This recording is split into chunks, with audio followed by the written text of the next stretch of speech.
cuando uno toma conciencia de que debe dar el salto definitivo para empezar a intentar sobrevivir a lo que se avecina.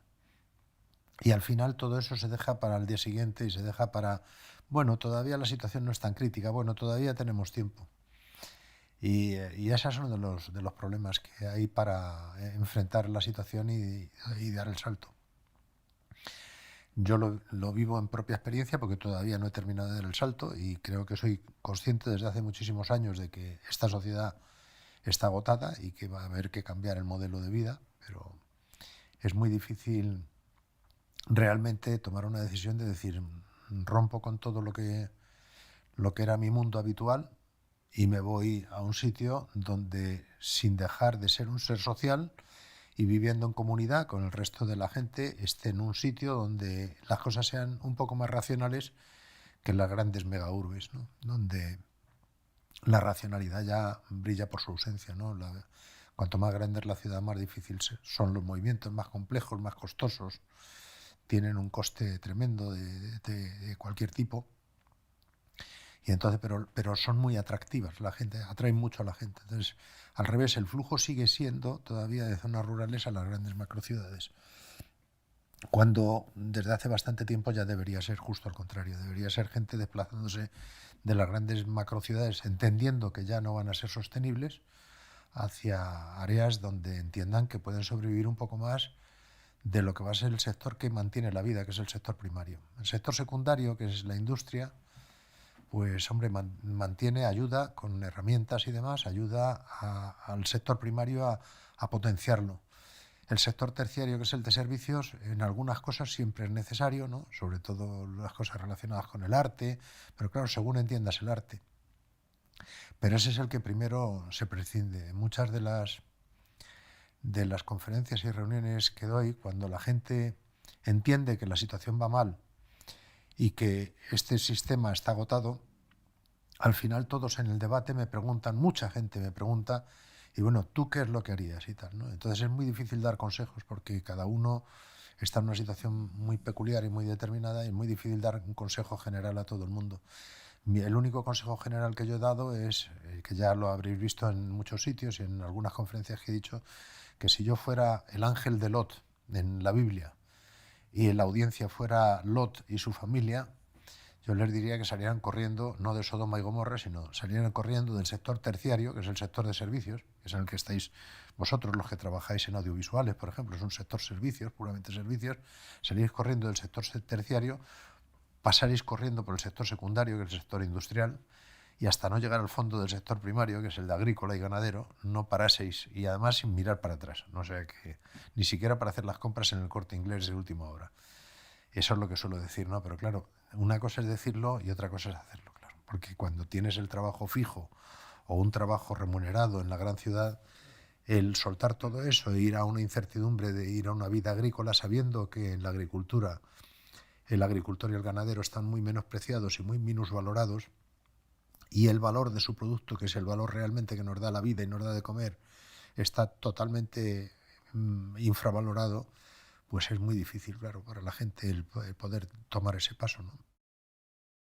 Muy poca gente hay que sea consciente de que cuando tienen que salir de la ciudad posiblemente tengan que ir a una vida mucho más simplificada. Es decir, la vida del campo la puedes hacer todo lo compleja que quieras y puedes exigir, como decía ese informe de informe semanal, ese trabajo de informe semanal, había uno que hablaba de llevar al campo la propuesta 100-30-30, que decía, que era una propuesta tecnológica, decía, todo el mundo en el campo debería tener acceso a 100 megabytes, a 100 megabits de bidireccionales en velocidad, en internet, y tenía que estar a 30 kilómetros de los servicios sociales esenciales, como por ejemplo un hospital o un quirófano o médicos o atención primaria, atención sanitaria, etcétera, y no más de 30 kilómetros de una vía de alta capacidad. La vía del AVE o una autopista o lo que sea y tal. Claro, esto es una forma de intentar llevarse la ciudad al campo también. Pero no están pensando que nadie está pensando en estos momentos que Internet se puede desplomar en cualquier momento. Nadie está pensando en eso. Nadie cree que se vaya a poder desplomar. Porque las consecuencias de que se desplomase Internet hoy día serían tan catastróficas que la gente se niega a examinarlas. Y sin embargo se pueden dar. Se pueden dar. Yo he visto caerse una red de telecomunicaciones. De hecho, hay muchas redes de telecomunicaciones que se caen, ¿no? Venezuela tiene las redes bastante machacadas últimamente.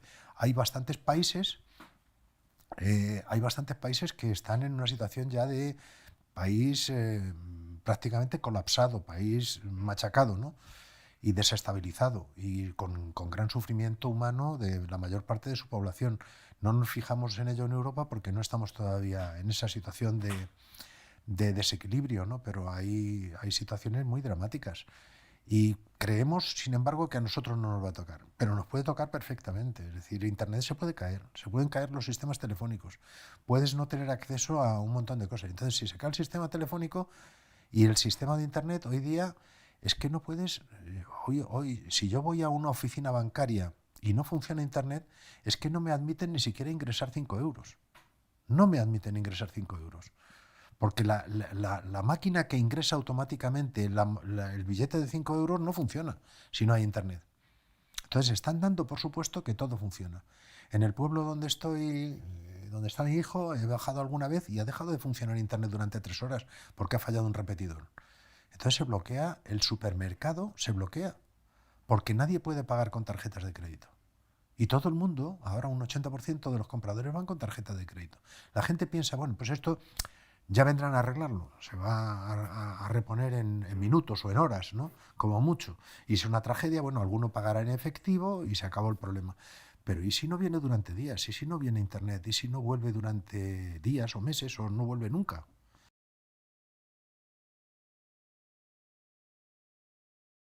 Yo he vivido en Irak 2 años.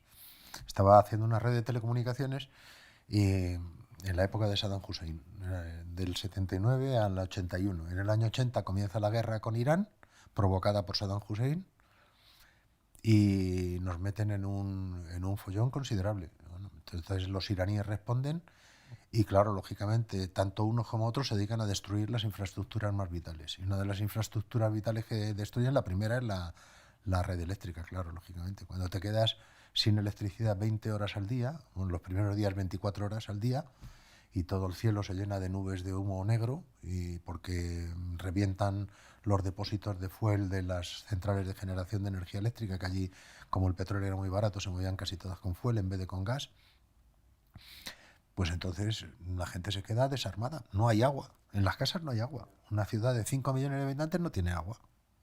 Y la gente, claro, al final, ¿qué haces sin agua potable? Es tremendo, no funciona nada. Los coches no funcionan, las gasolineras no funcionan. Porque las gasolineras antes, hace 80 años, las gasolineras tenían un mecanismo manual de manivela, de bomba de manivela, y tú bombeabas gasóleo o gasolina, bombeabas hasta la superficie desde el depósito y llenabas un depósito de un coche con esfuerzo manual, pero lo llenabas. Ahora todas las gasolineras están absolutamente electrificadas. Si falta la electricidad, te falta la...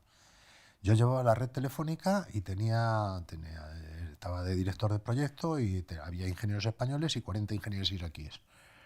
Y cuando se va la luz, se van las centrales telefónicas y se van todas las comunicaciones. Entonces no había internet, pero sí había centrales telefónicas que daban servicio a varios millones de personas, 2 millones de personas. Nosotros estamos instalando 200.000 líneas nuevas. Entonces, cuando se va la luz, las centrales telefónicas están preparadas para funcionar 6 horas. Están preparadas para funcionar, entra inmediatamente un generador de emergencia. Y hay unas baterías que están aguantando la carga de la central. Las baterías esas dan servicio a la central, pero inmediatamente arranca un generador de emergencia. Los generadores de emergencia arrancaron en las centrales telefónicas, pero eran generadores de emergencia, es decir, son previstos para cortes de 1 hora, de 3, de 6 horas, de un día, pero no previstos para cortes de una semana, radicales, con a lo mejor 2 horas de luz al día, en emergencia que las daban. Cuando reorganizaron la red, pero tenían centrales destruidas, entonces daban la luz por distritos y a lo mejor daban 2 horas o 4 horas de luz al día. ¿Qué sucede en esa situación? En esa situación sucede que entran los generadores de emergencia y como estás en guerra, de lo que menos se preocupan muchos técnicos, que incluso te los empezaban a militarizar, técnicos de las centrales telefónicas, es que no se preocupan de renovar el aceite y el gasóleo de los generadores de emergencia. Y como además son de emergencia, terminan recalentándose y por falta de aceite se gripan y se queman.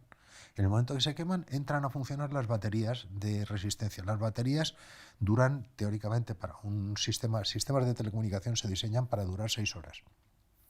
Como eran viejas, duraban 3 horas. Y a las 3 horas, una central de 10.000 abonados se iba al carajo, se iba a la porra, dejaba de funcionar.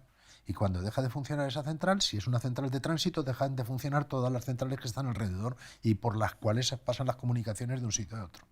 Y en ese momento se monta un caos considerable. Monta un caos considerable y no hay forma de reparar eso. No hay forma de ponerlo en funcionamiento. No hay generadores. Están los generadores pues, para otras cosas, en los hospitales, en los centros militares, que los consideran prioritarios y demás, pero los ciudadanos, el mundo civil se queda desamparado. La gente dice, no puede pasar eso. Sí, puede pasar eso. Y cuando pasa eso, se acabó el trabajo. Cuando pasa eso, estás esperando a que venga la luz las 2 horas que le tocan a tu distrito, cuando dicen que te la van a dar, pues simplemente para llenar 2 depósitos de 1.000 litros cada uno que tienes en la parte alta de la vivienda, porque allí casi todas las viviendas eran bajas, para llenarlos de agua, para tener agua por gravedad durante el resto del día. Agua racionada por gravedad durante el resto del día. Y dando gracias a Dios de que tenías 2 horas de electricidad para bombear. Los coches empiezan a racionarse. Días pares unas matrículas, los matrículas impares otro día y demás. Entonces, y falla todo. Fallan los sistemas de distribución, falla la cadena del frío. Cuando falla la cadena del frío, en septiembre con 40 grados a la sombra, el 70 o el 80% de los alimentos llegan podridos a los mercados y entonces la gente empieza a pasarlo muy mal.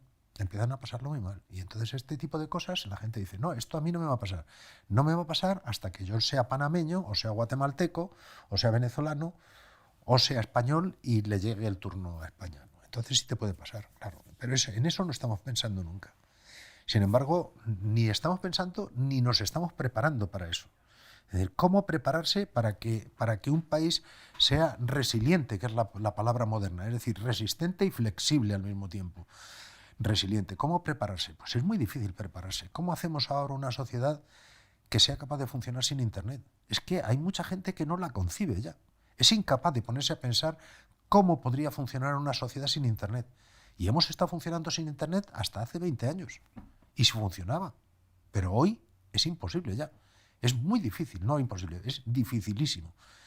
Hacer una imaginación o una ingeniería inversa para hacer regresar a toda una sociedad y decir, oiga, prepárese usted por si algún día deja de llegar a Internet. Porque ¿sobre qué está basado Internet? Está basado sobre servidores que están suministrando fundamentalmente empresas chinas, alguna norteamericana, empresas chinas o coreanas, con grandes servidores de conmutación de datos. Están conmutando datos y el día que dejen de llegar los chinos, repuestos de las tarjetas de los chinos, pues vamos a ver cuál es el problema. Si los chinos se ponen un día a mal con España o con la Unión Europea y dejan de suministrar, pues ya veremos si hay capacidad suficiente como para que los norteamericanos, si ellos tienen, porque ahora está todo el mundo entrelazado, los chinos están entrelazados con norteamericanos y los norteamericanos con chinos, se odian y son interdependientes también. Es decir, se odian con ellos y con los rusos, pero son todos interdependientes.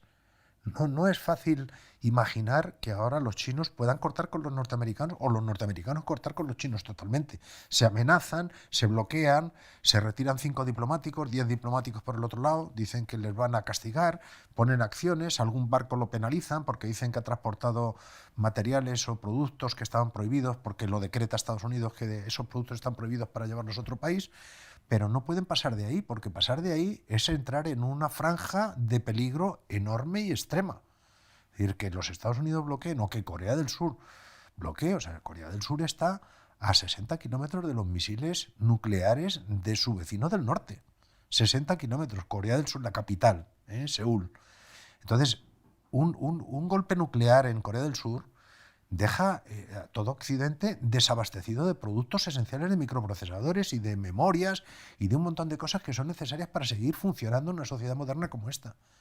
¿Cómo consigues que una sociedad como esta no dependa de cosas tan complejas como chips que tienen millones de transistores dentro de una cosita minúscula de 1 milímetro cuadrado? Entonces, ¿cómo consigues eso? Es decir, ahora mismo todo lo que llaman los SCADAs, que son los sistemas de control, están controlando desde embalses, están controlando el nivel de los embalses hasta cualquier otra cosa. Es decir, se controlan procesos fabriles a distancia. Y todo eso está funcionando porque hay electrónica de servicio y porque hay redes de comunicaciones que están dando instrucciones remotas en distancia, todo eso. El día que deje de funcionar, a ver cómo operamos. Y sin embargo hemos operado sin escadas, hemos operado sin grandes productos electrónicos y sin grandes chips y sin grandes memorias y sin grandes ordenadores. Hemos estado funcionando. ¿Cómo se arregla? Volver hacia atrás por una parte, los que abogamos por el decrecimiento entendemos que va a ser necesario decrecer, es decir, consumir menos para intentar conseguir un mundo más estable. Deberíamos ser conscientes también de la dificultad que entraña, no es tan sencillo, la dificultad que entraña salir de este mundo hipertecnológico y ultracomplicado y hacer un mundo, con el acuerdo de toda la sociedad, un mundo, con el acuerdo mayoritario, inmensamente mayoritario de la sociedad, un mundo mucho más resistente y menos complejo y, por supuesto, menos consumista. Entonces, porque el 98% de la gente no lo aguantaría. Solo hay que bajar al metro de Madrid. Hay que bajar al metro de Madrid y el 98% de los ciudadanos que van en el metro de Madrid están mirando un móvil y tienen cobertura 4G dentro de los vagones. Entonces, claro, ahora diles que el viaje en el metro va a ser como hace 20 años. Es decir, mirándose la cara unos a otros, que ya no hay móviles, o leyendo un libro de papel, no viendo un vídeo en el móvil. Díselo, a ver si voluntariamente quieren volver otra vez hacia atrás. Es muy difícil. Y sin embargo, algún día se pueden quedar sin Internet. Para siempre, además. Y estoy hablando ahora solamente de Internet, pero podemos hablar de la energía también. Internet es una cosa que es muy etérea, depende de muchas cosas, depende de que, en primer lugar, de que haya energía. Además, es una pescadilla que se muerde la cola. Es decir, para que funcione Internet tienen que funcionar los grandes centros nodales, tienen que funcionar todas las redes eléctricas, tienen que funcionar los grandes centros nodales y tienen que funcionar todas las estaciones base. Las estaciones base son las que ahora mismo, desde 800 metros de aquí o 1 kilómetro de aquí, está radiando una frecuencia, de la frecuencia del 4G, que son 2 gigahercios, está radiando aquí una señal de forma tal que ustedes pueden ver en el móvil pues un vídeo o pueden hacer lo que sea y tal, ¿no? Entonces esos tienen que estar funcionando y esos tienen servicio para 6 horas. Si se le va la energía eléctrica de la que están conectados a la red, pues tienen baterías para aguantar 6 horas. A partir de ahí ya no hay cobertura, se acabó la cobertura, ya no hay. Y si te llega la fibra óptica y en la central donde está la fibra óptica, que no tiene por qué ser la estación base, no se ha ido la energía, pues todavía puedes tener señal. Pero evidentemente te puede fallar. Y lo curioso es que, además, la pescadilla que se muerde la cola a sí misma es ese doble entronque entre telecomunicaciones y energía. Es decir, si fallan las telecomunicaciones, puede llegar a fallar también la energía, porque la energía hoy está controlada por las telecomunicaciones.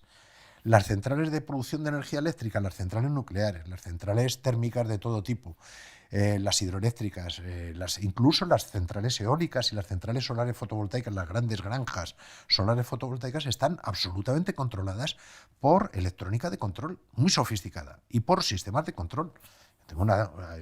Estoy gestionando una central de 1 megavatio fotovoltaica y tiene 3 sistemas de control, uno de ellos controlado por el operador telefónico, por el operador eléctrico, para poder cortar cuando le venga en gana. A mí me pueden cortar la planta fotovoltaica cuando le venga en gana al productor eléctrico. Porque claro, si se va la luz por un rayo en la zona, tienen que enviar un equipo técnico a reparar eso y el equipo técnico, si yo sigo produciendo electricidad, aunque la electricidad se haya ido en la zona, al subirse las torres se puede quedar enganchado a los 20.000 voltios.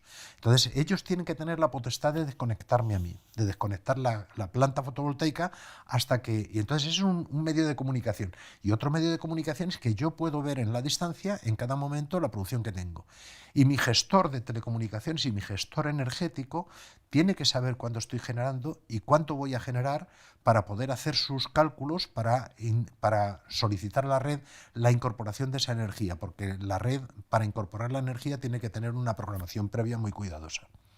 No sé si me estoy explicando bien. Entonces, cuando todo eso falla, todo se descoloca. Ha habido un momento, ahora mismo, con la gran tormenta polar, que el equivalente a Filomena, que ha arrasado todo Estados Unidos y ha bajado hasta Texas, que es un estado caluroso en el sur, ya fronterizo con México, ha provocado una disrupción brutal en Texas, hasta el punto que ha estado a punto de caerse la red eléctrica de todo Texas, que es un estado de los Estados Unidos más grande que España y desde luego con más producto, con más PIB que España, porque tiene toda la industria petroquímica allí. Han fallado la industria petroquímica. Si falla la energía eléctrica, falla la industria petroquímica. Se han congelado los aerogeneradores. Se han congelado los pozos de gas del fracking, los pozos de gas de la producción de gas de esquistos, o de pizarra, de gas de pizarra, la más venenosa de todos los sistemas de producción de gas y petróleo. Entonces se quema todo, o sea, no se quema, se congela todo eso y deja de funcionar porque no estaban preparados, los diseños no los habían preparado para aguantar heladas de ese tipo. Entonces deja de producir gas y al no producir gas no hay centrales de gas de generación eléctrica quemando gas porque no llega el gas. Entonces hay un problema en un momento determinado, gracias a que hubo partes de las centrales de gas que fallaron, pero otras partes no fallaron, pudieron, cortando suministro a determinadas poblaciones, varios millones de habitantes de Texas, cortándole los suministros, no se les cayó toda la red, pero la red se puede caer completamente. Si una red se cae parcialmente, la puedes recuperar. Si una red se cae totalmente, es bastante más difícil recuperarla. Ha habido recuperaciones, países como por ejemplo Puerto Rico. Puerto Rico tuvo un huracán y se fueron al garete parques eólicos, se fueron al garete parques fotovoltaicos y se fue al garete la red eléctrica entera. Y han estado 6 meses, todo un país como Puerto Rico estuvo 6 meses, algunos sitios de Puerto Rico un año entero sin electricidad. Entonces eso ha provocado muertes que no han sabido ni contabilizar, ha provocado éxodo de puertorriqueños que se han ido al continente, a la parte continental de Estados Unidos, porque ellos se consideran Estados Unidos, pero es una isla, entonces se fueron a la parte continental de Estados Unidos y no han vuelto, está semiabandonado, hay zonas de Puerto Rico semiabandonadas. Eso no nos lo cuenta la industria, no nos lo cuentan generalmente los grandes medios de comunicación, lo cuentan el día que sucede, pero no cuentan la tragedia que hay detrás de todo un sistema decadente que se ha colapsado, se ha ido al garete. Entonces, esas cosas que se interrelacionan son muy complejas. Cuando una sociedad es tan compleja, cae una cosa, cae la otra en cascada, cae la otra después, y cuando se provoca un caos de ese tipo, pues... Y ya eso sin hablar de enfrentamientos militares, claro. Cuando hay un enfrentamiento militar, los daños que se pueden producir a las infraestructuras son tremendas.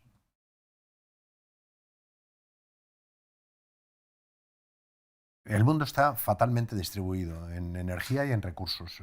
Cuando uno toma nota de los datos oficiales de la Agencia Internacional de la Energía, del consumo de energía per cápita por país, coloca la población de ese país y lo coloca en el eje de abscisas y en el eje de ordenadas coloca la potencia equivalente per cápita, es decir, cuántos kilovatios hora por año o megavatios hora por año consume cada ciudadano en cada uno de los países. La curva que sale es una curva tremenda, donde un 20% de la población privilegiada del planeta, donde están los Estados Unidos, Canadá, fundamentalmente Europa Occidental, hay algún país árabe del Golfo, como Arabia Saudita o como Kuwait o demás, de la Unión Europea están por debajo, Japón, por ejemplo, hay 4 o 5 países. Esos países están en el rango del 20-25% de la población del planeta, que está consumiendo aproximadamente el 80-75% de la energía primaria y de los recursos al mismo tiempo, porque el consumir energía implica también consumir recursos, ¿no? De una forma bastante directa, incluso aunque lo hagan indirectamente a través de ordenar a terceros países que produzcan para ellos los bienes que luego ellos consumen, ¿no? Y luego ya queda un resto de población, que es una población enorme, de 5 o 6.000 millones, en realidad son 1.000 y pico millones de habitantes los que hay aquí, y 5 o 6.000 millones de habitantes que hay por el otro lado del mundo, pues se da todo África, el sudeste asiático, gran parte de Latinoamérica y por ahí, ¿no? Y todos esos países que forman un conjunto de población enorme, pues están recibiendo y consumiendo nada más que el 20-25% de la energía y por tanto, también son el 80% de la población, 75-80% de la población. O sea, la desigualdad es patente. En medio hay un país que ha cambiado drásticamente en los últimos 8 o 10 años, que ha sido China, al que vengo siguiendo desde hace bastante tiempo, y que antes estaba por debajo del consumo promedio mundial de energía, ¿no? El consumo promedio mundial de energía, para que se hagan una idea, está ahora en el entorno de los 1.500 vatios. Es decir, cada ser humano, de los 7.800 millones que somos, está consumiendo aproximadamente como si tuviera 1.500 vatios enchufados las 24 horas del día, los 365 días del año, en equivalente energético. Es decir, como 1.500 vatios es una estufa de invierno de aceite de estas de 1 kilovatio, pues una estufa y media enchufada. Ese es el promedio per cápita. Por supuesto no lo consumen de forma eléctrica. Parte es carbón, otra parte petróleo, otra parte gas, y luego parte de ello es electricidad que se hace con carbón, con petróleo, con gas, o con uranio, o hidroeléctrico y demás. Entonces, todo puesto en conjunto y en equivalente de kilovatios está en el entorno de los 1.500. Bien. Hay países como Estados Unidos o Canadá que están consumiendo del orden de 10.000, es decir, están consumiendo como 4 o 5 veces más que el promedio mundial. Y otros países, como aproximadamente la mitad de la población del planeta, o un poco más, están consumiendo bastante por debajo de esos 1.500. China es un país que estaba hace 10 años por debajo del promedio y ahora está ya subiendo por encima del promedio. Su aumento del consumo ha sido espectacular, pero aún así está consumiendo menos de la mitad de lo que están consumiendo los españoles o de lo que están consumiendo los chinos, o sea, los norteamericanos o los europeos, y los españoles en concreto estamos ligeramente por debajo del promedio europeo. Los europeos estamos aproximadamente en 5.000 vatios, o sea, 5 kilovatios de los 1.500 que hay. China debe andar ahora ya por los 2.000. Nosotros estamos por los 5.000, los norteamericanos en 10.000 vatios. O sea, los norteamericanos son una máquina monstruosa de consumir energía. Es como si tuvieran 100 bombillas de 100 vatios completamente encendidas las 24 horas del día, todos los días del año, encima de la cabeza. Ese es el consumo de un norteamericano equivalente de energía. Entonces, estas desigualdades producen lo que se produce, ¿no? Estos desequilibrios tremendos que generan injusticias, sufrimiento y, en muchos casos, guerras por los recursos y muerte. Es un asunto descabellado y muy difícil de solucionar, porque, claro, cuando tratas de balancear, lo primero que haces es decir, bueno, lo ideal, lo que hacen todos los políticos realmente cuando se ven entre sí y piensan, bueno, vamos a ayudar a este país. O sea, aquí viene el presidente de Guinea Ecuatorial, alguna vez ha venido, no viene mucho, pero alguna vez ha venido, o viene un presidente de un país del tercer mundo, felicita a nuestro rey o al presidente de gobierno, y entonces se dan grandes abrazos, hacen acuerdos comerciales, y entonces el propósito que se publica siempre y se dicta siempre es: vamos a ayudarles a ustedes a crecer, a ser como nosotros, a parecerse a nosotros, a mejorar su nivel de vida. Ese es el propósito oficial. El propósito real, cuando uno ve las estadísticas después de 150 años de revolución industrial, se da cuenta que es mentira, que lo que hay detrás de eso es una gran mentira, es un comercio y una relación comercial desigual e injusta, es decir, en la que siempre ganan los que están en la derecha consumiendo mucho más y pierden los que están en la parte izquierda cediendo recursos naturales, generalmente recursos naturales. Entonces, claro, es una situación tremenda, porque uno dice, ¿dónde acaba esto? Es que va a ser difícil que acabe en algún sitio bueno, porque los que están consumiendo mucho quieren seguir consumiendo más. ¿Sería posible que el mundo, que dijéramos, vamos a ser buenos todos ahora y vamos a hacer que el 70% de la gente que está por debajo del nivel del promedio y tal suba al nivel, por ejemplo, al nivel europeo? Ya no vamos a pensar en el nivel norteamericano. Subir al nivel europeo implicaría multiplicar por 2 el consumo de energía del mundo. Es pura matemática. Cojan ustedes los datos de la Agencia Internacional de la Energía, hagan estos cálculos y verifiquen que es verdad.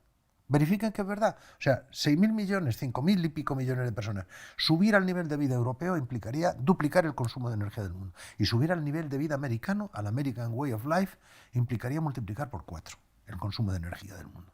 Y como no hay esa energía, es imposible. Entonces, lo que hay que plantearse es: ¿quieren ustedes un mundo justo? Entonces, no aspiren a engañar a la gente del tercer mundo y a decirle, venga usted, vamos a firmar un acuerdo comercial y vamos a ayudarles a ustedes a desarrollarse. No, empiecen justo al revés. Estamos siendo unos derrochadores de mierda, consumiendo cosas que no necesitamos. Vamos a empezar a justificarnos una vida más en armonía con la naturaleza, consumiendo bastante menos. Vamos a dividir nuestro consumo por 4 o por 6 o por 8 incluso, y entonces vamos a ver en qué situación nos quedamos. Y ahí es donde entra el grado de dificultad extremo. Porque, claro, decirlo es una cosa, hacerlo es otra cosa muy diferente. Porque, claro, cuando empecemos a hacer eso en un sitio como en Noruega, o como en España, o como en el Reino Unido, o como en Alemania, pues va a haber mucha gente que va a decir que no, claro, lógicamente, que no quieren. Y además es que es muy difícil. Es decir, que aunque quisieran, es muy difícil volver a una situación de un consumo de 8 veces menor, porque habría que prescindir de muchísimas cosas de las que vive mucha gente, y muy bien. Es decir, si empiezas a decir, bueno, pues me voy a quedar con lo imprescindible. Vamos a mantener la sanidad, vamos a mantener la educación, vamos a mantener la producción de alimentos básicos, y vamos a reducir todo lo demás. Es decir, y vamos a dejarnos de tonterías. Esto de hacer una orquesta sinfónica por comunidad autónoma es una tontería. O sea, vamos a tocar la flauta y la guitarra y se acabó. Y esto es esto de hacer conciertos de 60.000 vatios con 50.000 personas en el Palacio de los Deportes, se ha acabado. Estos son cosas que tienen que darse por acabadas. No hay esa energía, no hay ese lujo, ese derroche para todo eso, en todo el mundo rico. No hay, porque si hacemos eso estamos devorando al planeta. Entonces, cuando la gente... ¿Eso es confinarse? No, eso no es como el COVID. Es decir, usted puede ser muy feliz saliendo a un parque a caminar. Salga al parque a caminar. No le vamos a constreñir las salidas, los viajes, el contacto con la naturaleza, pero no salga con la naturaleza a destrozarla. Es decir, no salga con un quad. Salga usted y pasee con zapatillas, si a ser posible. Nada de botas de montaña de Decathlon. Salga con zapatillas, si es posible. Y diviértase, joder, que está el campo para divertirse. Y no lo destroce, claro, por supuesto, no lleve plásticos. Es decir, deje de producir plásticos, por ejemplo. Retorne todo lo que tenga que retornar. Claro, decir eso, cada vez que dices una cosa de esas, levantas ampollas. Si tú dices que España debe dejar de producir 3 millones de vehículos, tiene una capacidad industrial y fabril España teórica de 3 millones de vehículos privados al año. 3 millones. Este año va a producir 1 y poco más de 1, por la crisis. Producía 2 antes de la crisis del COVID. Producía 2, que ya había entrado en una crisis, con el 2008 había entrado en una crisis y tal, pero la capacidad teórica máxima, antes del desmontaje de alguna planta automotriz, eran 3 millones de vehículos al año. El mundo produce cerca de 80 millones de vehículos al año. Hay 1.200 millones de vehículos privados circulando por el mundo. Esto no puede funcionar. Esto es irracional, totalmente. ¿Cuándo nos vamos a dar cuenta? Claro, si yo digo esto en la SEAT, levanto ampollas, porque hay miles de personas viviendo bien, con seguros sociales y con no sé qué, y con unos ingresos asegurados a final de mes, aunque ahora estén planteando ERTES y demás, pero hay miles de personas que están viviendo de producir cuanto más mejor. Entonces, cuando les dices a los de SEAT, o les dices a los de Mercedes en no sé dónde, o les dices a los de Fiat en otro sitio, los de Citroën en Vigo, cuando les dices a todos los fabricantes de vehículos automóviles, es que estamos haciendo una locura, es que ustedes están fabricando lo que no es necesario. Se te echan encima los sindicatos y los trabajadores.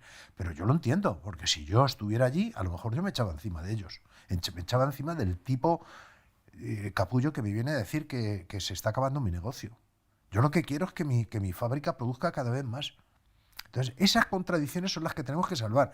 Es realmente, o sea, nos tenemos que sentar todos, y eso es lo más difícil de todo, y lo más imposible, y lo más de difícil realización. Es decir, sentarnos todos, los 46 millones o los 20 millones de trabajadores activos, y decir, oye, vamos a ver, vamos a ser serios.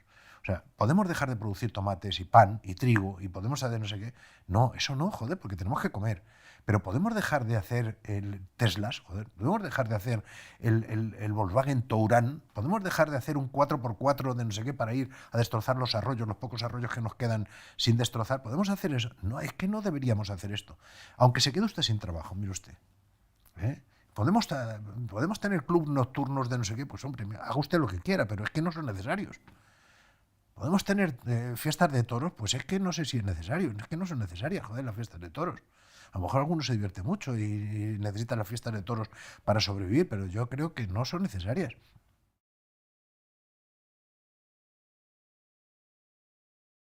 William Rees fue el fundador, es un tipo que fue el que inventó el concepto de la huella ecológica o el ecological footprint, la huella ecológica o la capacidad de carga planetaria, ¿no? Junto con Suzuki, con Wackernagel. Entonces este hombre analizó la huella ecológica y analizando la huella ecológica descubres que la huella ecológica está ya, o sea, la huella ecológica indica la capacidad máxima que tiene el planeta de utilizar recursos que se pueden regenerar sin agotarse al muy largo plazo. Entonces él analizó esa huella y esa huella, si el consumo mundial ahora mismo está en 1.500, pues esa huella estaba en 1.000 aproximadamente, 800, 1.000. Y claro, estamos sobrepasados un 60%. No podemos aspirar a ser todos como los europeos o como los norteamericanos. Tenemos que bajar incluso por debajo del promedio mundial a nivel mundial promedio. Eso significa colocarse en el nivel de 800 vatios.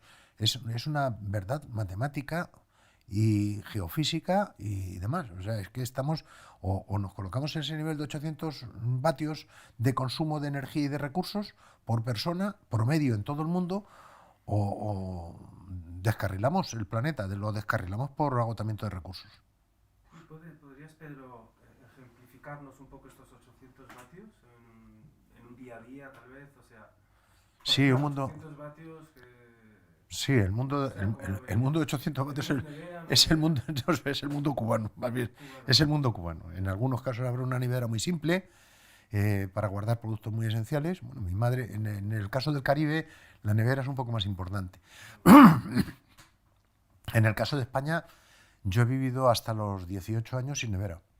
¿Mm? Hasta los 18 años he vivido sin nevera. Mi madre tenía una fresquera. Hay sitios donde se puede vivir sin nevera. A lo mejor en Andalucía es un poco más difícil, o se puede vivir con menos cosas en la nevera. Depende. Pues por ejemplo, mi hija o yo ahora mismo tengo un frigorífico muy grande, pero tenemos productos para comprar una vez a la semana. Entonces lo que hacía mi madre era, cuando no lo tenía, iba a comprar todos los días. Mi madre iba a comprar todos los días a la tienda. Entonces no necesitaba nevera. Y luego lo que tenía para almacenar un poco más de tiempo lo tenía en un sitio donde no daba nunca el sol y donde estaba ventilado al aire y donde tenía una rejilla metálica para que los mosquitos y las moscas no entraran en la comida. Y eso era lo único que tenía. Entonces se puede sobrevivir con eso, sí. Es incómodo, muy incomodísimo. Sobre todo cuando vienes de tener un frigorífico de Frost con 3 estrellas y A punto plus plus de consumo. Es decir, o plus plus plus, porque ya hay A plus plus plus. Entonces, cuando tienes una plus plus plus, dices, qué poco consumo. No, mire usted con una plus plus plus está consumiendo 500 vatios hora por día. 500 vatios hora por día, pues es aproximadamente 2 veces el metabolismo humano. Son 2 seres humanos. Entonces, claro, dicen, es que consumo muy poco, pero es que a lo mejor no hay que consumir eso, ¿no? Y desde luego lo que no hay que consumir es adaptarse un poco más al nivel de las gallinas, es decir, en invierno dormir más horas, en verano dormir menos horas, acompañarse con la luz del sol, dejarse de las tonterías estas del cambio horario, acompañarse de la luz del sol, salir más a la calle, encontrarse más en la calle, menos televisión, menos internet, menos ordenadores, menos chismes conectados, cargadores de móviles en los enchufes, menos ascensores, menos de todo, claro, menos de todo. Entonces, claro, cuando estás en ese mundo, un mundo de 800 vatios, es un mundo posible en dignidad, pero no es un mundo posible, por ejemplo, en Hong Kong. Hong Kong con 800 vatios se derrumba. Hong Kong o Nueva York. Nueva York. ¿Cómo va a funcionar el Empire State Building o los edificios que han construido ahora para reemplazar a las Torres Gemelas que se cayeron? Son pisos de 80, 100 metros de altura, 100 pisos de altura y necesitan ascensores ultra rápidos para subir allí gastando un montón de energía. ¿Quién ha construido esas monstruosidades en vertical? ¿Cómo hacemos los mundos en vertical? Claro, es que eso son cosas que no entran en la cabeza. Así no se puede llegar a los 800 vatios. Entonces, si alguien me dice, oiga, ¿cómo llegamos a los 800 vatios? Sálgase de Madrid. En Madrid es muy difícil llegar a los 800 vatios. Pase por la Castellana y ya verá cómo son los edificios. Es imposible. O la Avenida Gracia en Barcelona y tal, no sé qué. Es imposible, claro. Y eso que Barcelona tiene menos alturas que Madrid. Pero bueno, tiene también alturas considerables, ¿no? O las torres que están haciendo, la torre en Sevilla que está machacando no sé qué, la torre de Madrid aquí que está detrás de la Puerta de Alcalá, la otra no sé qué. En Barcelona tenéis un hotel en forma de vela gigantesco también, entonces eso necesita unos consumos brutales de aire acondicionado. Los hospitales ahora mismo son mecanismos de consumir energía por un tubo. Mi primo tenía un problema de hemofilia y estaba en lo que hoy es el Museo Reina Sofía, entonces en un hospital. Y fue ingresado con una operación simple de apendicitis, estuvo a punto de morir sangrado porque entonces había peor tratamiento para la hemofilia. Recuerdo haber ido a verle de niño y eran habitaciones, o sea, salas corridas, como el Hospital Zendal ahora, el Hospital Isabel Zendal, eran salas corridas, pero no por golfería de voy a hacer un hospital y me voy a marcar los tantos, sino porque es que los enfermos estaban en salas corridas separadas por unas cortinillas y demás, y se acabó. Y además las ventanas se abrían y se ventilaba. Recuerdo que había monjitas cuidando a los enfermos, entonces se abrían las ventanas para ventilar. Hoy pídele a un hospital moderno que abra las ventanas, claro, le llamarían loco, dirían, usted está loco, joder. Aparte de eso, quien atocha es que nos morimos de contaminación. Entonces, claro, ¿dónde está el punto de equilibrio? Es muy difícil pensar en un punto de equilibrio.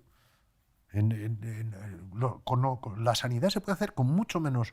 Sanidad importante se puede hacer con mucho menos energía. Pero claro, no voy a ser yo el que empiece a decir que hay que empezar a recortar en sanidad. Entonces hay que recortar muchísimas otras cosas. Pero, por ejemplo, si yo comparo la sanidad española, que es costosísima, agradezco muchísimo que haya una sanidad costosísima. Y me duele mucho que haya recortes en sanidad antes de haberlos en otros sitios. Me duele muchísimo. Pero la sanidad es costosísima. Es un derroche. Estamos haciendo trasplantes y somos los reyes de los trasplantes del mundo y estamos orgullosísimos. Un trasplante requiere a lo mejor 16 médicos, un helicóptero para llevar el órgano de un sitio a otro, no sé qué, unas cámaras especiales, cirugía por todos los lados y tal, no sé qué, para salvar 800 vidas al año. ¿Cuál es el coste de salvar 800? El coste real de salvar 800 vidas al año. Con ese coste, ¿cuántas vidas se pueden salvar? Dándole aspirinas o analgésicos o antitérmicos o vacunando a niños en África. Se pueden salvar a lo mejor millones de vidas, en vez de 800 trasplantes de alta calidad aquí. Entonces, ¿por qué optamos? ¿Por qué optamos? Los que estamos en España dicen, no, déjense de rollos. A mí síganme trasplantando cuando lo necesite, joder. ¿Qué coño es eso y tal? Pero claro, China optó, la muy criticada China de Mao, optó por un ejemplo que yo viví al poco tiempo, poco después de la Revolución Cultural, estuve en China haciendo 6 grandes viajes a lo largo de 2 años por todo el interior de China para intercambiar tecnología con ellos, para venderles tecnología, que ahora ellos nos la venden a nosotros. Todavía iban todos con el traje Mao y tal, y tenían una sanidad muy precaria, pero la decisión que tomó Mao, que es muy criticada, claro, y no sé qué, era que tenían una élite de médicos en Shanghái, en Pekín y en 4 ciudades más, grandes ciudades más, para atender a los ricos que se lo podían pagar, privados. Y el resto no sabían ni lo que era un médico. O tenían la acupuntura tradicional, o no tenían nadie. O tenían chamanes, o tenían no sé qué, o se morían de asco. No había nadie. Entonces, cuando Mao llega al poder, en el 49, dice, se acabó. Y ¿cuánto cuesta formar un médico de Shanghái? Joder, un médico de Shanghái, como aquí en Madrid ahora. 9 años, 10 años. 6 años de medicina, 3 años de MIR, la especialización, la madre que lo parió y tal, 10 años. Y dice, no, déjese usted de rollos. ¿Qué puede curar un médico de 10 años aquí? Dice, pues hombre, luego hablaremos de eso, pero teóricamente muchas cosas, ¿no? Y yo dijo, no, vamos a hacer médicos de 3 años de carrera.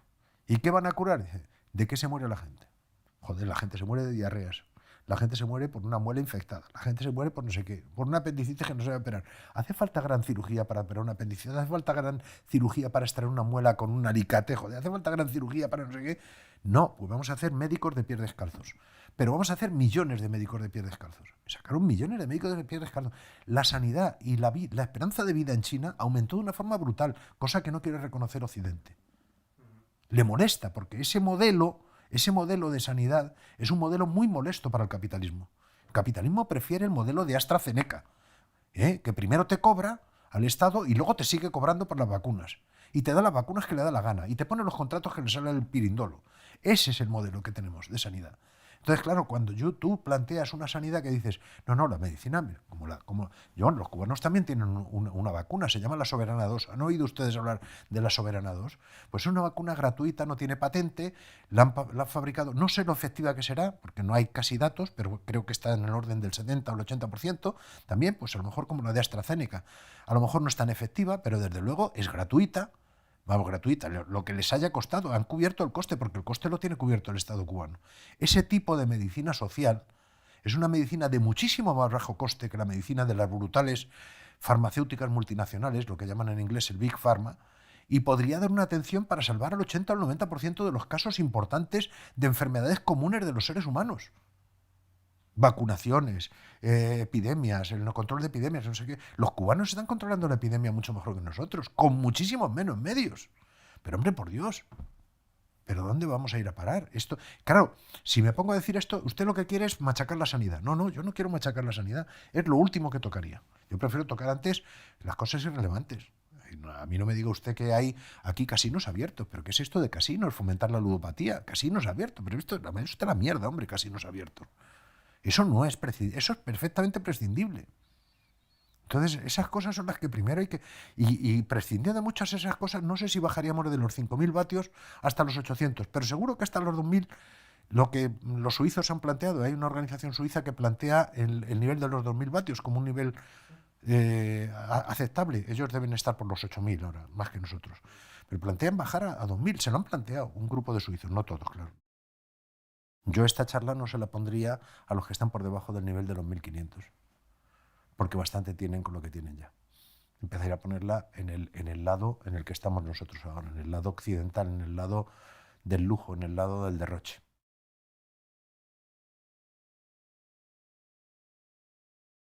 El mundo está consumiendo hoy 14.500 millones de toneladas de petróleo equivalente al año.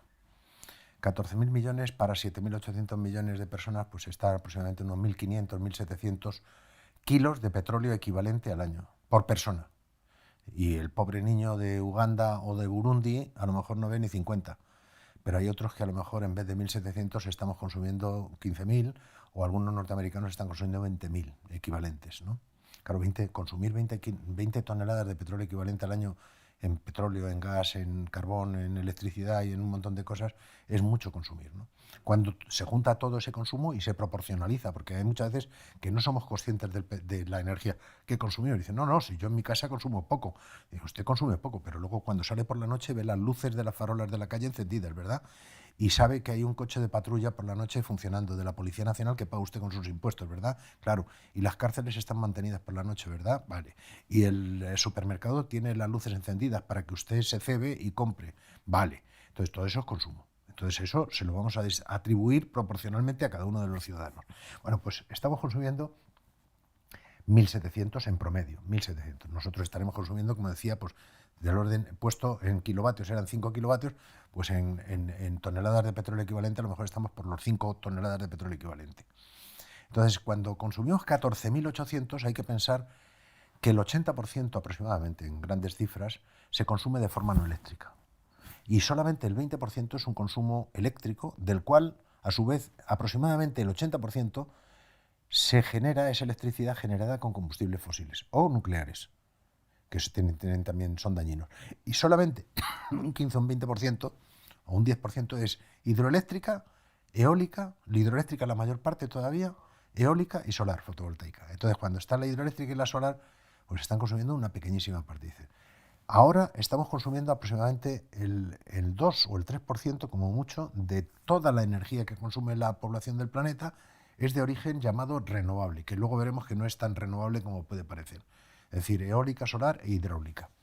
La hidráulica no se puede extender mucho más. Nosotros en nuestro país tenemos ya las cuencas de los grandes ríos ocupadas de cola a cabeza de pantano. Cuando acaba la cola de uno empieza la cabeza del otro y así sucesivamente donde se pueden hacer pantanos.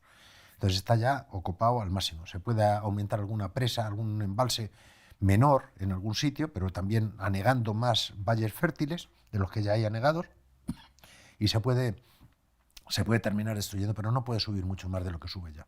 No hay mucha más contribución. En el mundo le pasa lo mismo. Ya hay grandes presas como la de Tres Gargantas o la de Itaipú en Brasil que ya no pueden construir mucho más. Ya hemos ocupado bastantes valles fértiles como para seguir aumentando la hidroeléctrica. Y luego dice, bueno, la eólica y la fotovoltaica. Bueno, la eólica y la fotovoltaica sabemos ya que no van a dar de sí. Y además es que no son renovables, no nos engañemos. Están hablando de que son renovables y verdes, es mentira. No se renuevan. A los 20 o 25 años hay que tirarlas a la basura porque están desgastadas, corroídas, están usadas, han caído, caen los equipos auxiliares, cae todo, hay que renovarlas.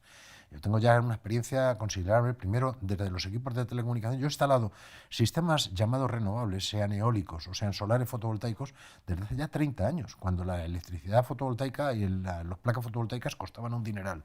Y había sitios en las montañas apartadas de Colombia o en Haití donde a veces era, desde el punto de vista económico, rentable instalar energía fotovoltaica en determinados lugares porque un repetidor de televisión o un repetidor de sistemas de comunicaciones en una montaña alejada en medio de la selva costaba más llevar una línea de alta tensión hasta allí para alimentarlo que colocar un dispositivo por muy cara que fuera la fotovoltaica. Y funciona. Para esos usos funciona bien. Yo tengo una casa que funciona con energía fotovoltaica en el pueblo, bueno, o mi hijo más bien, y yo le he ayudado con eso y tal, funciona con él. Pero es un privilegiado, mi hijo es un privilegiado, no todo el mundo puede permitirse eso. Y eso para una casa, pero para una casa con un consumo mínimo y con no sé qué, pero no se puede. Una sociedad que consume 14.500 millones de toneladas y el 80% es no eléctrico, no se puede hacer de la noche a la mañana sin reducir drásticamente el consumo, todo con energías renovables. Porque yo con energías renovables que solo producen electricidad no puedo mover la aviación mundial.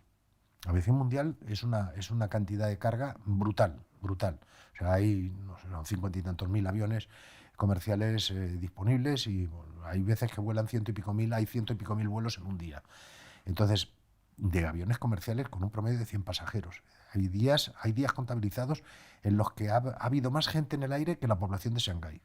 que son de 20 millones de personas. Más de 20 millones de personas han estado en el aire en un día en algún momento determinado. Entonces esto con electricidad no se va a hacer. Desengañemos, no se va a hacer con electricidad. Los barcos como el que está encallado en el canal de Suez están circulando por todo el mundo. Que me diga alguien de dónde sale un barco eléctrico de ese tipo.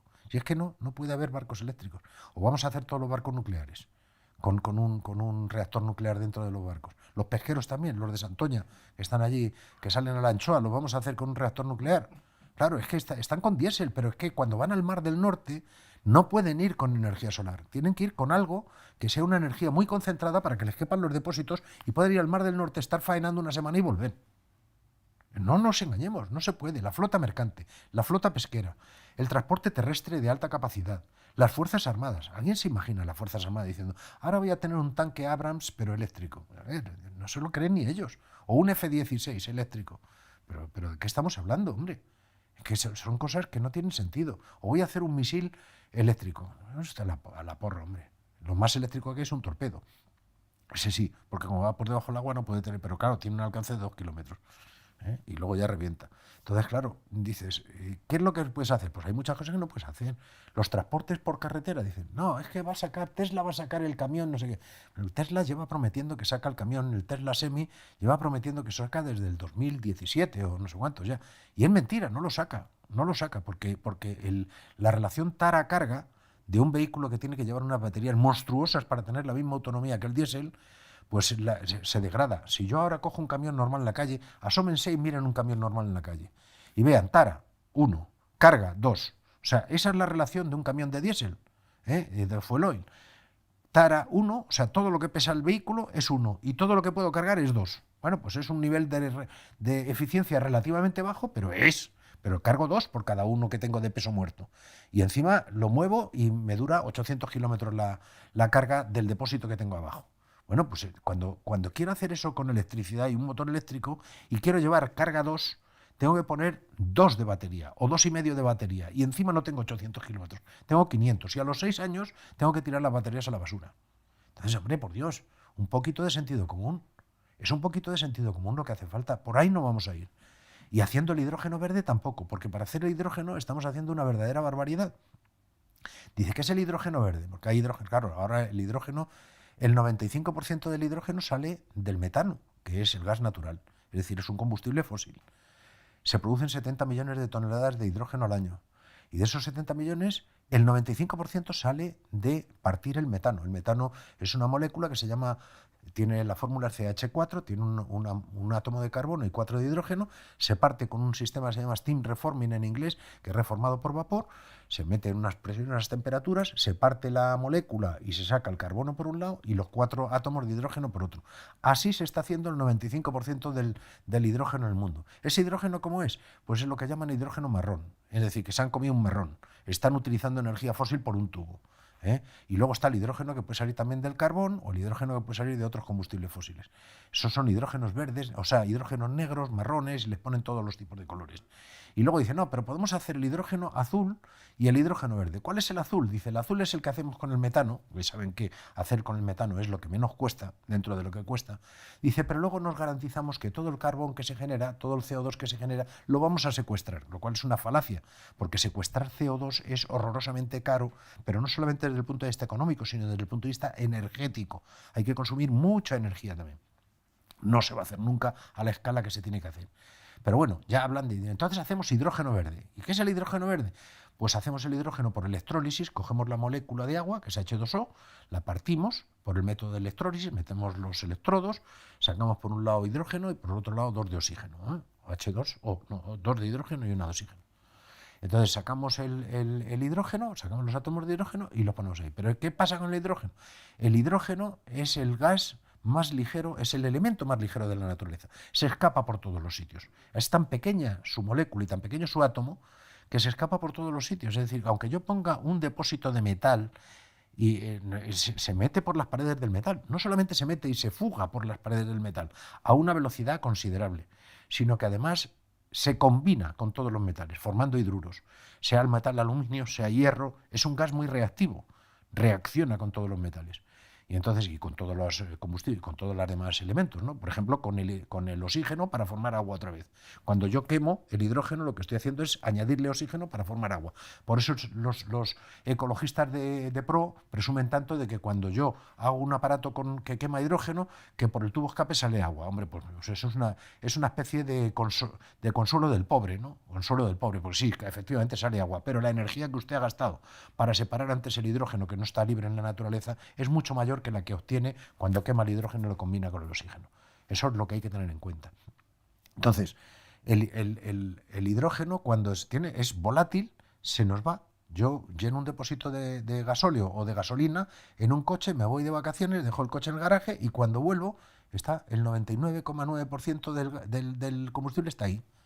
Yo me voy, lleno un coche de hidrógeno a una presión de 750 atmósferas, para que tenga volumen de energético suficiente, que tenga una capacidad energética suficiente, porque si lo pongo en una atmósfera tengo para calentar 2 cerillas, o sea, el equivalente a 5 cerillas, pues entonces lo pongo a 700 atmósferas para que haya mucho más hidrógeno, y a esa presión la fuerza que ejerce el hidrógeno dentro del depósito metálico, por mucho que ponga unos aislantes interiores y demás y tal, la fuerza que ejerce ahí tal, cuando me voy de vacaciones y vuelvo al mes, si es que tuviera un mes de vacaciones, que hoy ya casi nadie tiene un mes, cuando vuelvo se ha ido el 30% del gas al cabo de un mes o el 40%.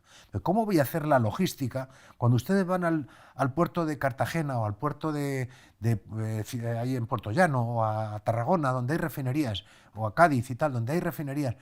¿Han visto los tanques de petróleo y los tanques de gas que hay? Enormes. ¿Cuánto está ahí el petróleo y el gas para hacer la logística de distribución de todo un país? Puede estar meses, no pasa nada. El gas se pierde un poco más, el gas natural se pierde a un ritmo entre 5 y 10 veces menor que el hidrógeno. Pero se pierde también, el petróleo menos. Pero también algo se pierde y algo se degrada también, pero menos.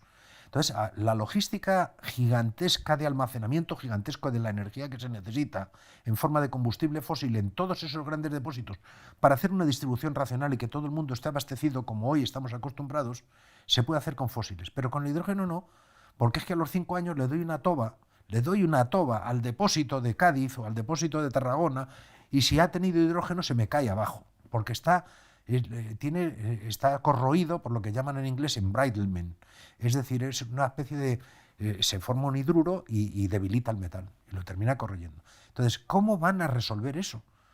¿Qué vamos a hacer ahora? ¿Gasoductos de hidrógeno por todo el país para transportar el hidrógeno? Si los gasoductos tampoco funcionan, los gasoductos normales de gas natural sí hay, por todo el país hay transporte de gasoductos, llegan los buques tanques licuados de Qatar, o llegan de Argelia, o llegan por gasoducto desde Argelia, hay 2 gasoductos que llegan a España desde Argelia, entran en la red de gasoductos españoles y se dividen y van a todos los países, a todas las provincias donde sea necesario, donde estén. Pero con el hidrógeno no se puede hacer eso con las juntas de soldadura que tienen los gasoductos de gas natural.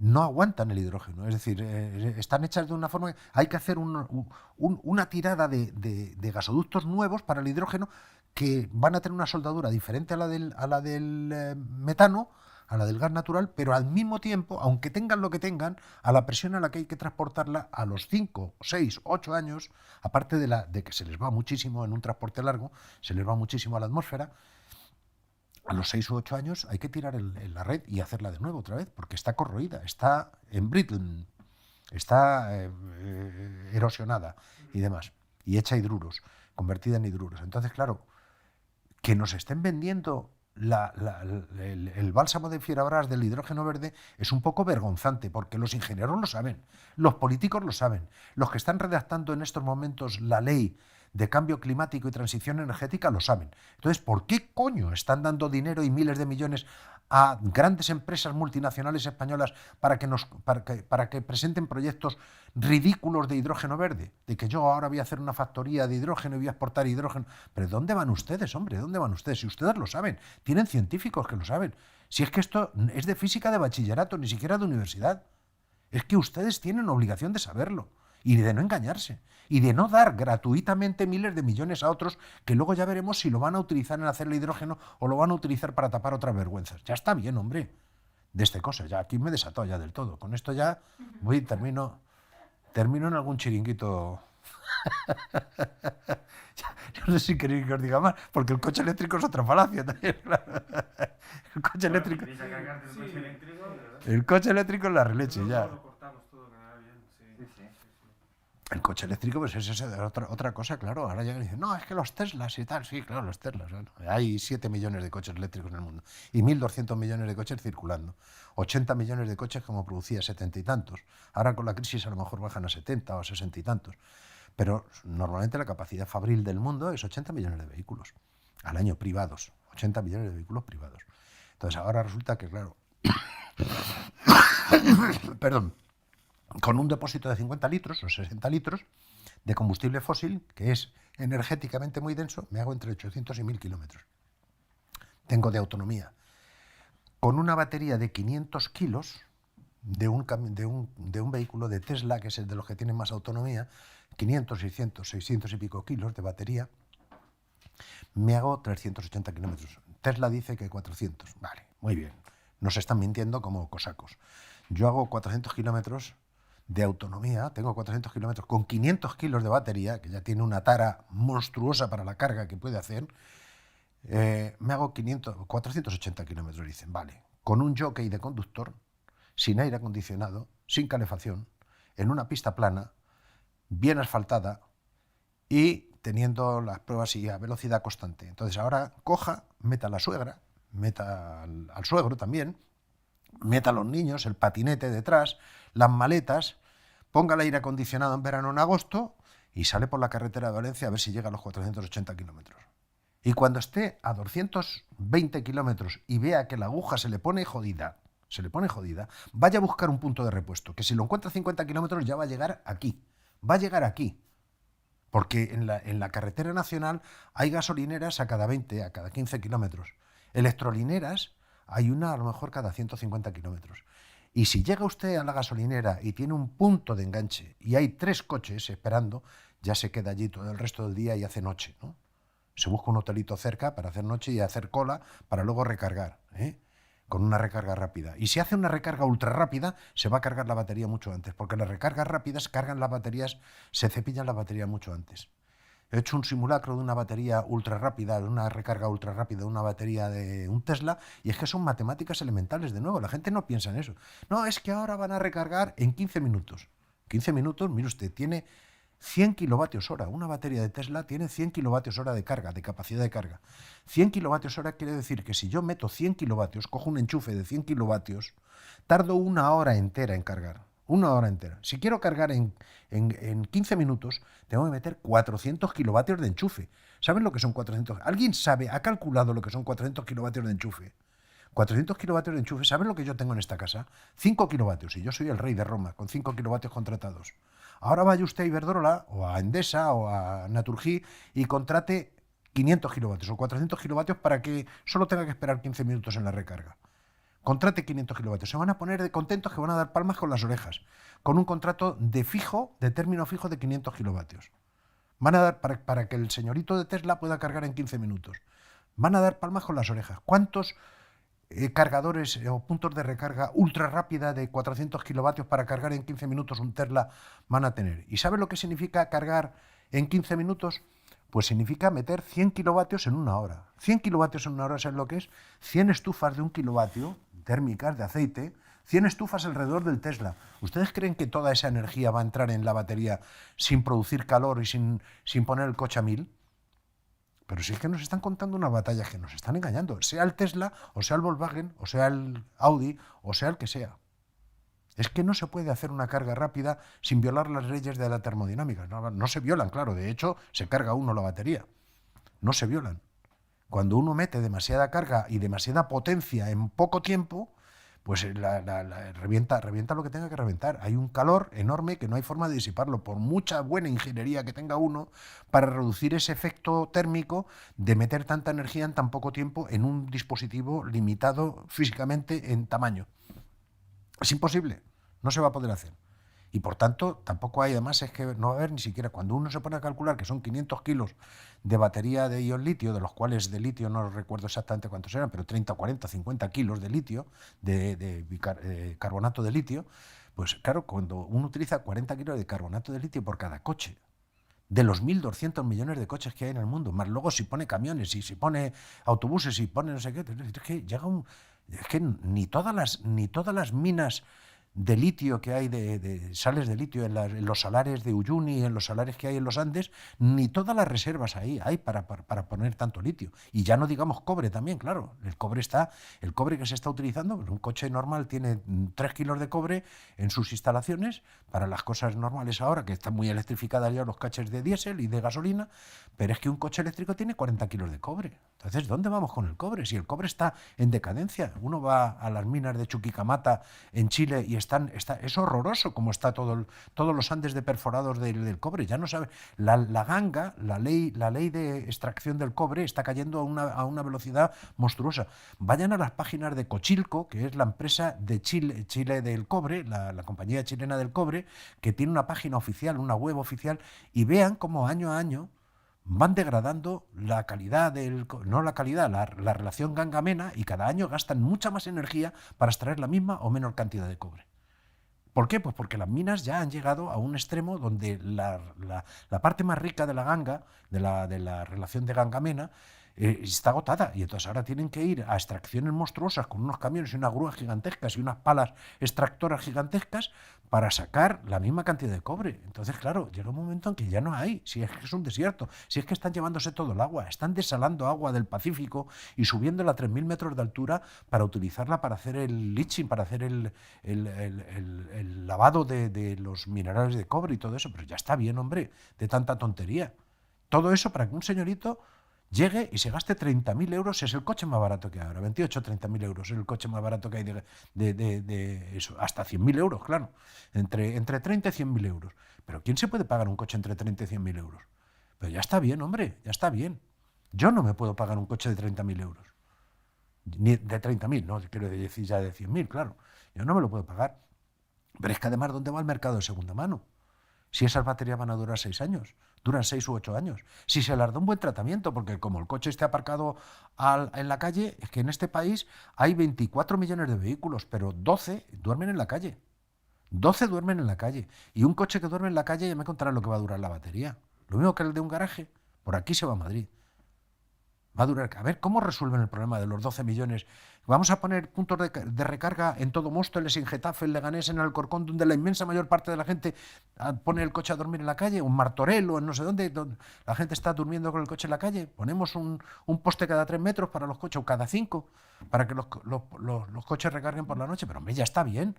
Y luego, ¿qué cable llevamos? Un cable así de gordo, de cobre, por el subsuelo. Levantamos todas las calles otra vez para llevar un cobre y llevamos un poste de energía eléctrica gigante de media tensión para alimentar toda esa calle por la noche. Para que la gente que no tiene tal, no sé qué, al más pobre, al que no tiene garaje, le va a salir el cargador mucho más caro. ¿Quién lo paga? ¿Los ayuntamientos o quién lo paga? Claro. ¿Quién le paga a un señor de Móstoles que no tiene, o de Fuenlabrada, de Alcorcón, o de Getafe, o de Leganés, o de donde sea, que no tiene garaje?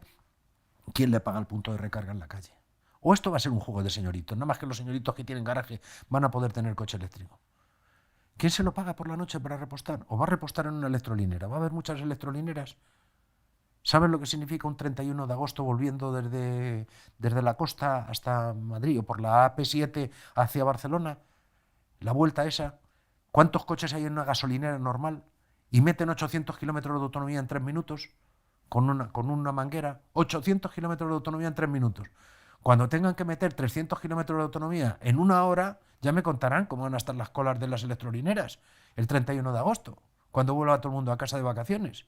¿Pero esto qué es? ¿Pero por qué no piensan en eso, hombre? Es que hay cosas que a mí me llaman la atención, me llaman muchísimo la atención.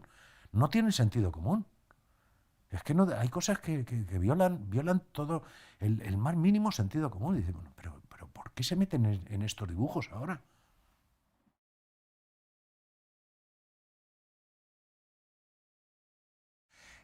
Si no habéis oído hablar de la teoría de la garganta de Olduvai de Richard Duncan, él lo que estima es un estadounidense que tiene escrita esa teoría, yo la tengo traducida a castellano y publicada en la red de crisis energética. Él estimaba ya hace unos 15 o 20 años que el colapso de las sociedades modernas se puede... uno de los primeros síntomas es que se caiga la red eléctrica. Es decir, si la red eléctrica se cae de forma permanente, amigo, estamos ante una situación muy grave.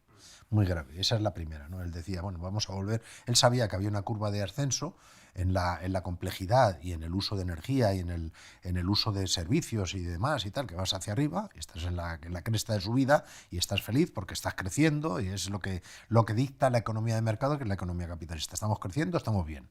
Bueno, llega un momento, aunque estés desbordando el planeta y sepas que estás echando basura por todo el mundo y asfixiando los océanos y demás, pero mientras estés creciendo estás bien, según el capitalismo. Pero Richard Duncan decía que llega un momento en que vamos a caer. No lo dice Richard Duncan, lo dicen los geólogos. Los geólogos dicen, oiga, yo tengo un recurso finito, que es el petróleo, el gas o el carbón, y el uranio también, y el cobre y muchas cosas, y entonces todo eso es un recurso finito y sabemos cómo se explota. Sigue una curva en forma de campana, llega a un máximo de extracción y a partir de ese momento solo cabe el declive, porque ya has llegado al máximo de extracción mundial. Pero tú puedes llegar al máximo de extracción en una mina y empieza a decaer, pero tienes otras minas en otros sitios y sigue subiendo, la producción mundial sigue subiendo. Pero el sumatorio de minas y de yacimientos individuales genera una curva mundial. Esa curva también tiene un límite y tiene una caída. Lo saben los geólogos, lo saben los físicos y lo saben los políticos si lo quisieran saber. ¿Cuándo se produce eso? Pues los geólogos como Colin Campbell y Jean Lagerrer dijeron el petróleo barato en el 2010. Eso lo dijeron en el 98. Y mucha gente los tildó de locos y de no sé qué. Todavía hay mucha gente que dice que se equivocaron porque todavía seguimos aumentando ligeramente la producción de petróleo, pero no la producción de petróleo barato. Es decir, ellos hablaban de the end of cheap oil, el fin del petróleo barato.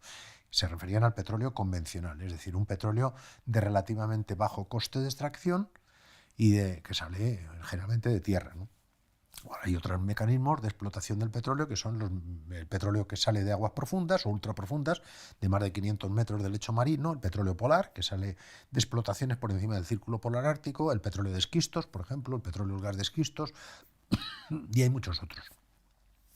Gracias a esos petróleos no convencionales que cada vez nos cuesta más extraer y por tanto nos dejan menos rendimiento neto, porque al tener que gastar más energía en extraerlos nos dejan menos rendimiento neto, gracias a eso nominalmente estamos subiendo todavía en capacidad más allá del 2010 que vaticinaron Colin Campbell y Jean Lagerrer.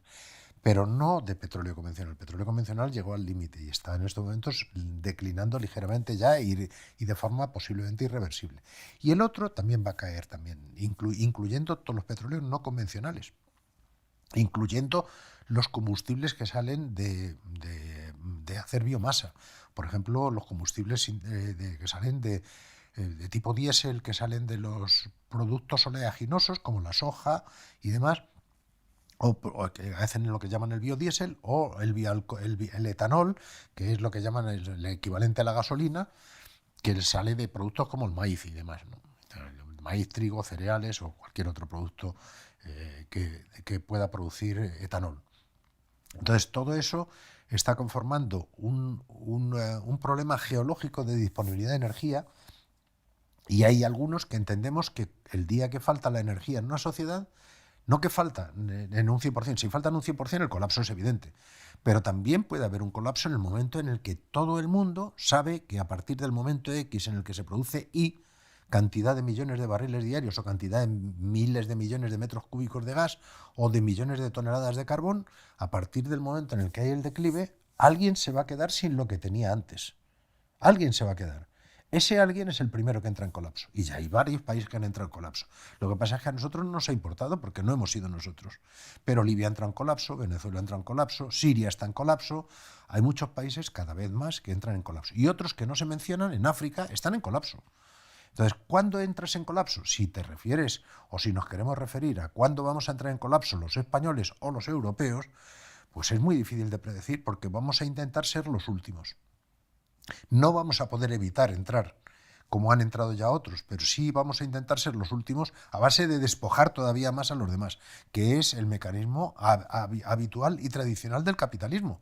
Es decir, yo voy a mantener mi nivel de vida aunque tenga que explotar más que nunca las minas de uranio de Níger para que las centrales nucleares francesas sigan funcionando. Entonces voy a explotarles más que nunca y al que se rebele lo voy a llamar terrorista y lo voy a fundir los plomos. Es así de claro. O me interesa el petróleo de Libia, pues hasta luego, señor Gaddafi, usted ya no pinta nada aquí, esto es para nosotros a partir de ahora, ¿no? Y entonces a Gaddafi se le llama terrorista y se le liquida. Y si se puede liquidar vilmente para que la gente aprenda y tome la lección y Maduro vaya poniendo las barbas a remojar, pues se le liquida. Y ya está. Y así van uno detrás de otro. Y cuando llegan a Irán, pues han llegado a un hueso un poco más duro de roer. Y va a ser difícil. A Irak lo hicieron con Saddam Hussein. Saddam Hussein se les puso bravo y quiso hacer una serie de cambios y tal, y quería el petróleo, que la última gota de petróleo quería que fuese para Irak, y al final lo que pasó es que se lo cepillaron claramente, porque era un terrorista, claro, decían que era un terrorista que tenía armas de destrucción masiva. Entonces, han ido cayendo. ¿Cuándo caeremos los demás? Es muy difícil predecir. ¿En qué forma lo caeremos? No lo sabemos porque vamos a ir tratando de resistirnos, pero con una degradación del nivel de vida social cada vez mayor en general. Aquí hemos tenido una degradación este último año con el motivo del COVID, pues ha caído posiblemente el PIB un 10%. No sé si se atreven todavía a echar los números del año 2020, pero vamos, aproximadamente un 10 o un 12% habrá caído el PIB. Cuando tú tienes un 10% menos de actividad económica, tienes un 10% menos de empleo, tienes un 10% menos de calidad, un 10% menos de ingresos, un 10% que pueden salir, según se organice esa sociedad, de quitarte de cosas menos esenciales y dedicarlas todas a cosas más esenciales. Entonces, las cosas más esenciales no se resentirían tanto si te quitas de las cosas que son prescindibles. Pero no está funcionando así la sociedad. Es decir, las cosas prescindibles, de hecho, los ricos, la distancia entre ricos y pobres ha aumentado. Los ricos son más ricos en este año de pandemia y los pobres son más pobres. ¿Qué significa? Pues que hay una cantidad de gente que se está yendo al colapso en la mayoría de los pobres de un país como España y no nos estamos enterando bien. Sí, sabemos, intuimos, percibimos que hay algo que no está funcionando bien y qué tal. La culpa del COVID, claro, por supuesto, la culpa no es de otra cosa que el COVID, porque para la sociedad capitalista no hay problema de recursos. Los recursos se solucionan poniendo dinero encima de la mesa, cosa que es una falacia, claro.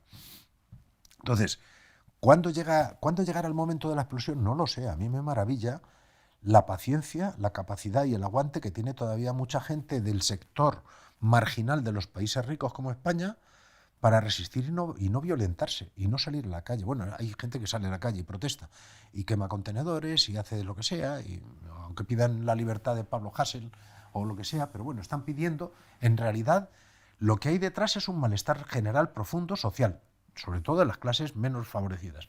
Pero incluso esas clases, si yo las comparase, que he viajado por el mundo, con las clases de Marruecos, o las clases pobres de Marruecos o de Mauritania, o de la República Democrática del Congo, o de Honduras, por ejemplo, pues diré, estos son unos privilegiados. Es decir, los tíos que están pegándose con los Mossos de Escuadra, o los tíos que se están pegando con la Policía Nacional aquí en Madrid, son todavía unos privilegiados. Claro, eso no se lo puedo decir a ellos, porque ellos están sufriendo una degradación de su modo de vida habitual. Pero sí son unos privilegiados respecto de... Claro, a estos les descalvar un policía y terminar en un hospital. Es que si te pasas en Nigeria no hay hospitales. Es decir, no vas a ir a un hospital porque no hay hospitales. Si te pasa eso en Honduras, posiblemente tampoco. Y así en muchos sitios, ¿no? Entonces, ¿qué es colapso? Pues es muy difícil de definir. ¿Qué es un desbarajuste? Pues es muy difícil de definir el grado del desbarajuste. ¿Cuándo se va a producir? No lo sé. Yo creo que no va a tardar mucho. En términos históricos, estamos en 2021. Yo creo que para 2030 ya tenemos que ser muy conscientes de que estamos colapsados. Incluso en países como los europeos. El resto ya no quiero contar, claro.